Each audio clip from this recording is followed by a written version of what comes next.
इस कहानी के सभी पात्र और घटनाएं काल्पनिक हैं, जिसका किसी भी व्यक्ति या घटना से कोई संबंध नहीं है।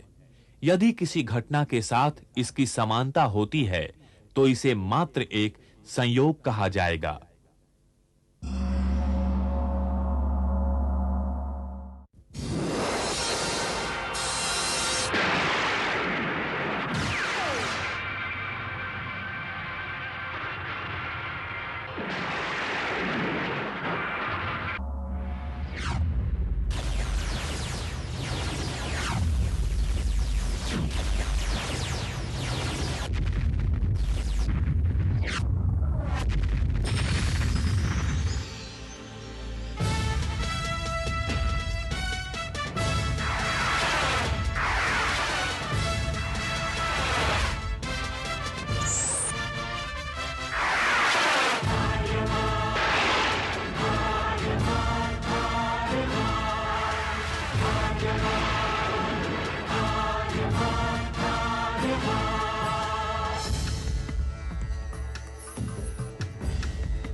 दिग दिगंत और अनंत तक गूंजायमान है। ब्रह्मनाद है विधि का वो अटल विधान है। धर्म की अधर्म पर विजय का वो प्रमाण है। जायमान है वो अटल विधान है। विजय का वो प्रमाण है। ब्रह्मांड का महान योद्धा आर्यमान है।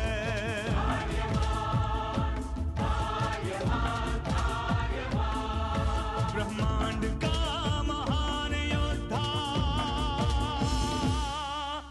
वो आर्यमान है। आर्यमान है।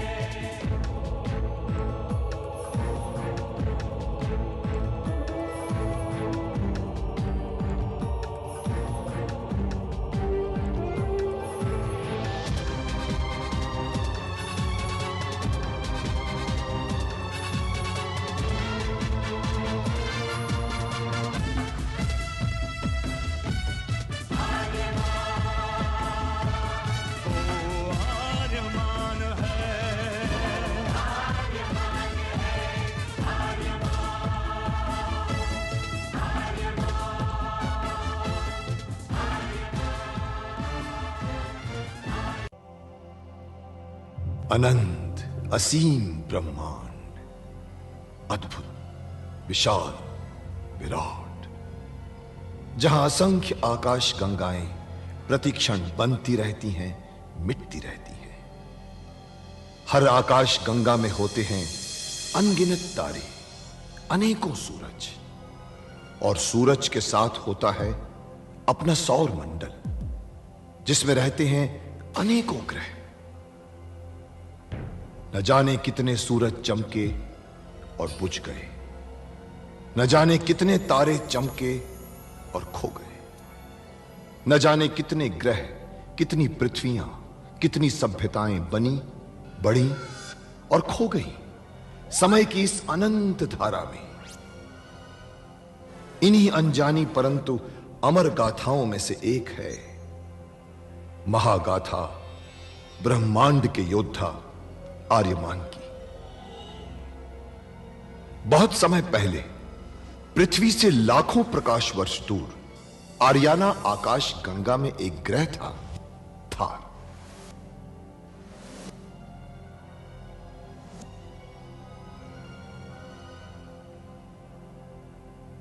थार एक रेगिस्तान था, पानी की बूंद नहीं थी, फिर भी पूरे ब्रह्मांड के लिए मूल्यवान था थार, क्योंकि थार में थी ऐसी खाने जहां से दुर्लभ जीवनदायी पदार्थ निकलता था, जिसे थारस कहते थे। यह किसी भी ग्रह की जहरीली से जहरीली हवा को भी रासायनिक प्रक्रिया से प्राणवायु बना देता था, जीने के लायक बना देता था। कहावत थी, थारस जिसके वश में, पूरी आकाश गंगा उसके वश में। आर्याना आकाश गंगा की संरक्षक संस्था ओमियान के नियमों के अनुसार थारस को कोई भी व्यक्ति अपने वश में नहीं कर सकता था। यहां तक कि थार ग्रह का राजा जारांत भी नहीं। राजा होते हुए भी जारांत अपना राज्य गणतंत्र प्रणाली से चलाता था। खानों से निकलने वाले थारस का 25% भाग ही थार ग्रह के हिस्से में आता था। बाकी का हिस्सा ओसेक अंतरिक्ष संगठन में चला जाता था। ओसेक आरियाना आकाश गंगा के व्यापारियों का संगठन था और जिसका संचालन अंतरिक्ष में बनाए गए एक कृत्रिम ग्रह ओसेक से होता था। मगर ओसेक संगठन में कई व्यापारी ऐसे भी थे जो अति महत्वाकांक्षी थे, जो पूरे ब्रह्मांड में अपना आधिपत्य स्थापित करना चाहते थे। परंतु जब तक ओमियान था तब तक कोई कुछ नहीं कर सकता था। ओमियान अंतरिक्ष के लोगों की संरक्षक संस्था थी, जो अंतरिक्ष के निवासियों के हितों का पूरा ध्यान रखती थी और अपनी शांति सेना के द्वारा संपूर्ण ब्रह्मांड में शांति और व्यवस्था बनाए रखती थी। इसी ओमियान संस्था का अध्यक्ष था महान होशिंग। होशिंग जिस ग्रह पर रहता था उस ग्रह का नाम था गुरुक्षेत्र, जहां आज छिड़ी हुई है एक महाजंग। उस कवच का द्वार भी वहीं पर था जहां चंद्रहास लेकर खड़ा था ओजवान। उसने चंद्रहास से काल आकाश गंगा के चारों ओर एक ऐसी दीवार बना दी जिसमें धुमांतक के शरीर के कण हमेशा के लिए बंद हो गए और तब से आज तक बंद है इस काल आकाश गंगा का द्वार। और धुमांतक के शरीर के कण आज भी घूम रहे हैं इस काल आकाश गंगा में। वो कण आज भी उकसाते रहते हैं इस काल आकाश गंगा के लोगों को पाप करने के लिए, क्योंकि धुमांतक पापी था। कणों में विभक्त होने के बाद भी वो मरा नहीं था। अपने पाप के साथ आज भी जीवित घूम रहा है इस काल आकाश गंगा में। उसके ही कणों से प्रभावित है सम्राट शेजार। फिर क्या हुआ? आपने ओजुआन के बारे में नहीं बताया। क्या हुआ ओजुआन का? पता नहीं कहां चले गए वो। हमारी काल आकाश गंगा का संबंध पूरे ब्रह्मांड से काटकर उसके बाद आगे क्या हुआ कोई नहीं जानता इस काल आकाश गंगा में। लेकिन तुम्हारे पास तो ओजुआन का दिव्य वस्त्र है आर्यमान। तुम्हें तो मालूम होनी चाहिए आगे की कहानी। ओजुआन की दिव्य तलवार चंद्रहास और दिव्ययान कहां है आर्यमान? मुझे नहीं पता, मुझे नहीं पता भूषण। मैं तो खुद उस चंद्रहास की तलाश में निकला। फिर ये वस्त्र तुम्हें कैसे मिले? मेरे गुरुदेव ने दिया मुझे। गुरुदेव? ओजुआन के गुरु ने भी दिव्ययान, दिव्य तलवार और दिव्य वस्त्र के बारे में उसे बताया था। आपका मतलब ये तो नहीं कि आर्यमान ओजुआन का पुनर्जन्म है? बिल्कुल यही। न केवल आर्यमान बल्कि आर्यमान के गुरु भी वक्रांत का पुनर्जन्म है। तुम्हारे गुरु ने सचमुच तुम्हें चंद्रहास और दिव्ययान के बारे में नहीं बताया आर्यमान? उन्होंने मुझे सिर्फ यही बताया था जहां कहीं भी चंद्रहास होगी वो तुम्हें अपनी ओर।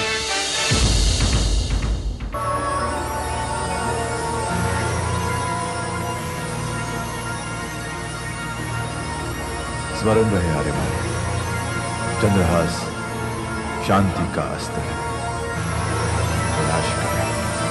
परंतु चंद्रहास है कहां? ज्वालामुखियों का ग्रह अग्नि होगा।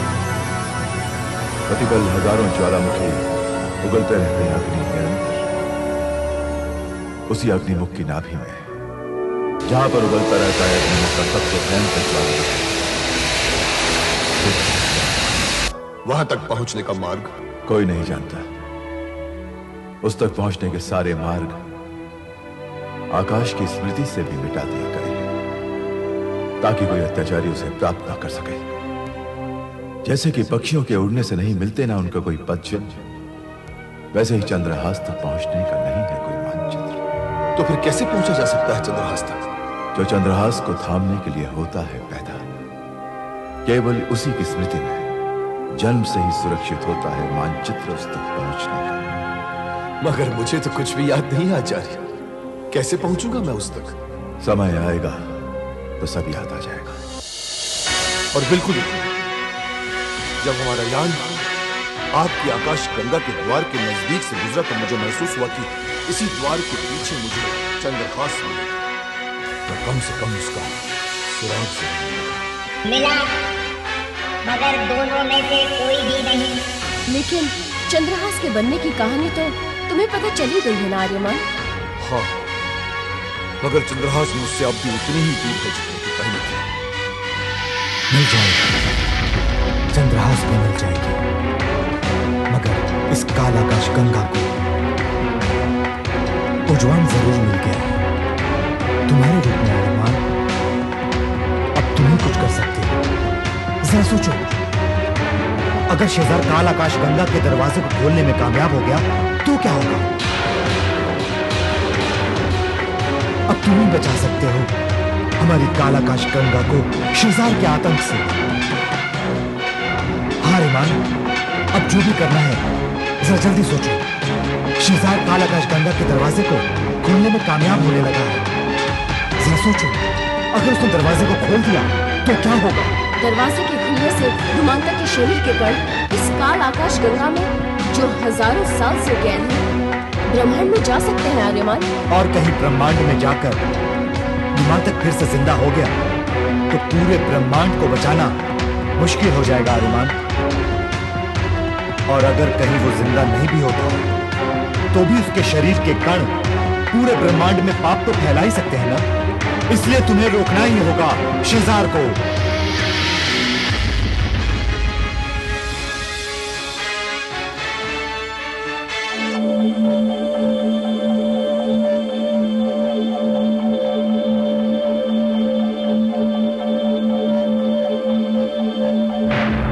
क्या हुआ? वो लोग पकड़े गए महाराज? नहीं, पता नहीं कहां गायब हो गए। आसमान खा गया या जमीन निगल गई उन्हें, कुछ समझ में नहीं आ रहा। हमारे यानों ने बहुत ढूंढा उन्हें, लेकिन कुछ पता नहीं चला। ये सब उनके साथी यंत्र मानव की वजह से हुआ, हमें पता ही नहीं चला। और उनका साथी यंत्र मानव आजाद घूम रहा था, वही छुड़ा कर ले गया है उन्हें। ये तो मुझे भी पता है महाराज, लेकिन सोचिए उसके बाद कहां चले गए वो लोग? हो सकता है नौशून ने उन्हें अपने किसी खुफिया ठिकाने में छुपा लिया हो। लेकिन आप चिंता मत कीजिए शीरा, पकड़े जाएंगे, बहुत जल्द पकड़े जाएंगे वो। पता नहीं क्यों मुझे बहुत घबराहट हो रही है महाराज। मेरा सपना हमेशा सच होता है, और मैंने सपना देखा है आर्यमान के हाथों खुद का अपहरण होते हुए। आपका अपहरण कर लेना इतना आसान नहीं है शीरा।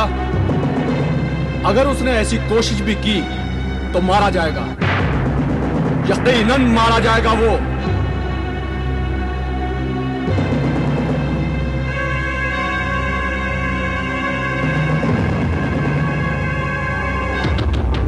हमें सबसे पहले शेजार की ताकत शीरा को ही खत्म करना।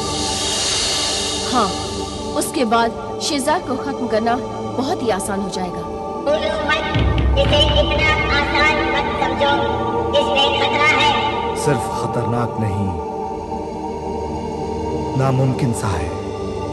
शेजार के महल में घुसकर इस काम को अंजाम देगा कौन? मैं दूंगा। इस काम को अंजाम मैं दूंगा नोशुन, मैं दूंगा।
क्योंकि उनके साथ हूं मैं, जिसके सपने हमेशा सच होते हैं।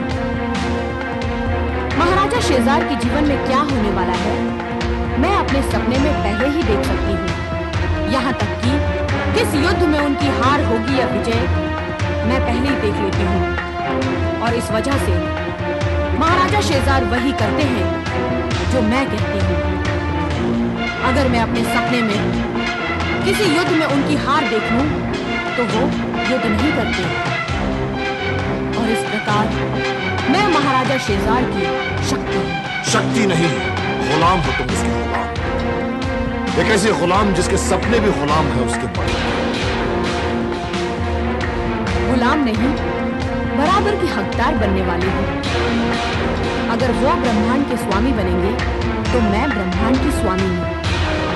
नहीं बन सकती, मैं नहीं बनने दूंगा तुम्हें। इसीलिए यहाँ आया हूँ, शेजार से उसकी शक्ति को अलग करने आया हूँ। मतलब मारने आए हो मुझे? नहीं, ले जाने आया हूँ। तुम्हें मैं यहाँ से निकाल कर ले जाऊँ। भूलो मत, तुम महाराजा शेजार के महल में हो। यहाँ से तुम्हारा बचकर जाना मुश्किल है।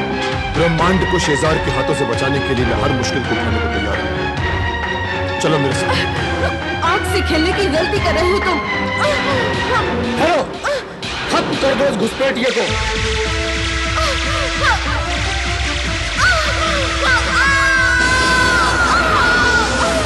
तुम मुझे यहाँ से लेकर भाग नहीं पाओगे आर्यमान।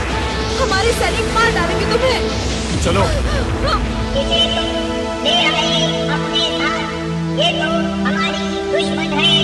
बकवास मत करो, चलो। नहीं जाऊंगी, तुम मुझे यहाँ से नहीं ले जा सकते। ये जाएंगे